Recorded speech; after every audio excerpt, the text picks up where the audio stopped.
Good morning. Welcome to This Simple Space. Thanks for coming back with me this week. We're going to continue to unpack a little bit about what reality check is in your life and how we can end frustration. We talked last week about how frustration is the gap that sits between an expectation and the reality. That frustration builds when our expectations begin to be more problem focused than they are purpose focused, and our reality becomes more centered on fixing our circumstance instead of fixing our gaze on the purpose that God has for our life. So I want to talk a little bit more today about a more practical side of this, okay? So then how do I shift from being problem focused and in my own perception of reality into purpose focused and God's reality? So first of all, I do want to really emphasize this. I think we have to be careful that we don't just ignore the realities of living in a physical body and in a physical world with human beings that aren't just like us. All right. So we talked last week about our perception of reality, and we have to be careful not to live there. But I want to take it on. I want to be a devil's advocate on that too today as well. Understand that perception is part of the process of eliminating this gap in our frustration level. Okay, but it's not the procedure. It's not where we live. So the Latin context of the word perception, I'm going to read it. It's a little lengthy, but maybe there'll be some wording and narrative in here that will help you kind of separate this.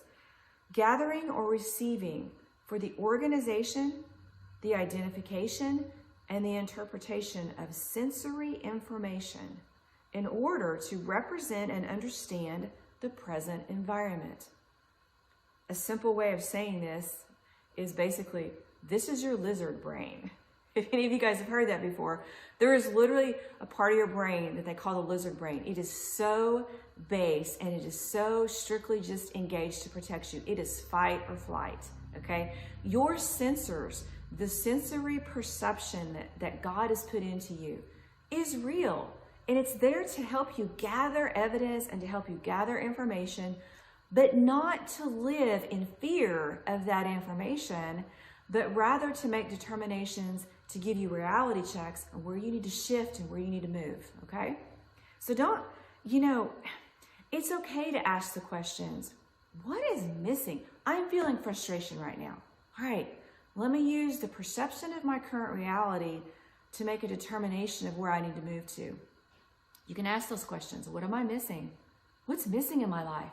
Am I missing intimacy? Am I missing friendship? Am I missing whatever that would be, okay? What is confusing in my life? I'm at a crossroads right now and I'm really confused, and you find yourself spiraling down into the problem of being confused instead of allowing that question to help guide you to a desired outcome, okay? Maybe what is wrong? What are some things that are wrong in your life? Man, my finances are in a mess. Okay, all right. Don't live there, but allow those perceptions and that sensory information that you can gather by looking and asking questions in your current situation to help you then go into that overarching reality of God's design, right? His reality for you arches over the top of that, okay?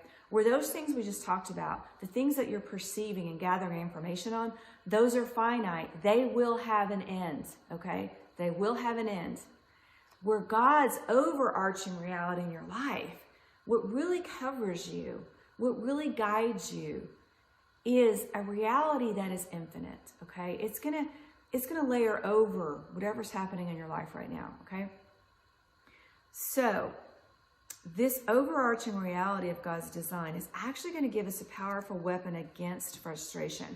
So God's reality is my driver, not the perception of my reality, but God's reality, okay, is my driver. Define what you really want and walk confidently towards that desired outcome. Doesn't that sound like Jeremiah 29:11 that we read last week? Where God says, I have a plan for you. I have a plan for your future. I have a plan for your desired outcome, okay? So how do we get there? God has a plan, but we have a part to play in that, don't we? So we can walk confidently toward that. This becomes, so if our perception of reality is our lizard brain, okay, then God's reality in our life is is the dream part of our brain. That's the part that God made us to create our future. That's the part where we take Jeremiah 29:11 and we stand on that with a strong and confident expectation that God is with us in this, and we build on that. We create a desired outcome by sitting down and asking those questions.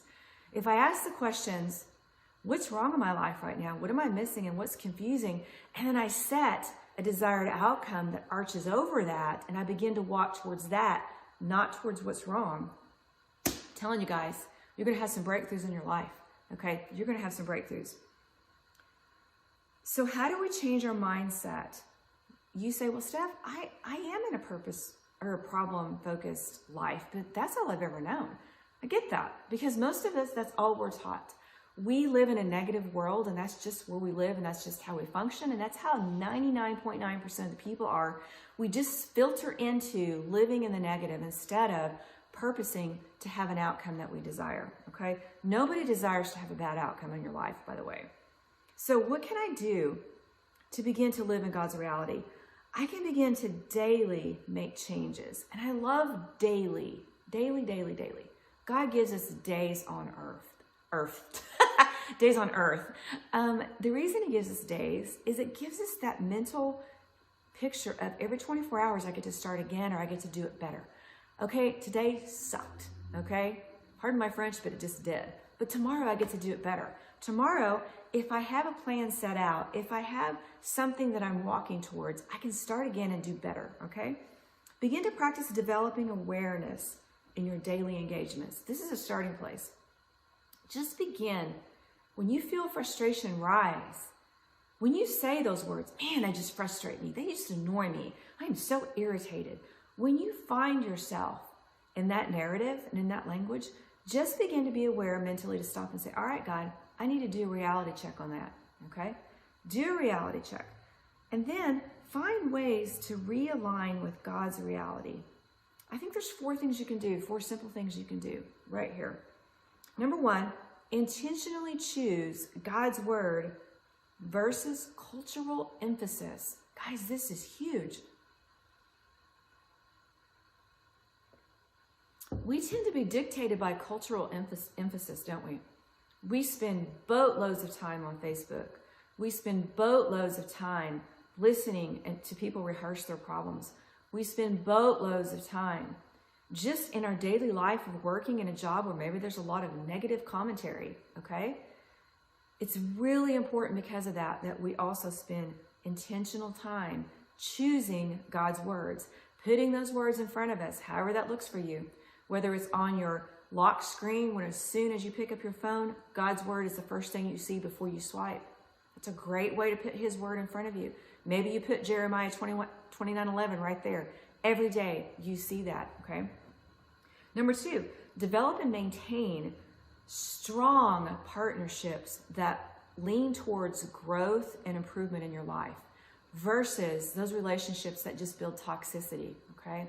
You can't eliminate every bit of toxicity in your life because there's just people that you have to be around. There are situations that you have to be involved in because of your job, because of maybe a blended family situation.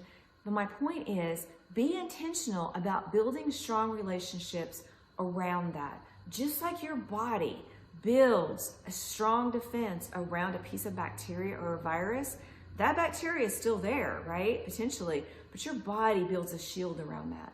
If you'll take strong relationships in your life, if you will find people, and maybe that's not even physically, but it's what you watch, find people that can use this simple space. Maybe if I'm helping you, watch these to help remind you of what you can be, to encourage you to grow, to inspire you to be someplace beyond where you are today, okay?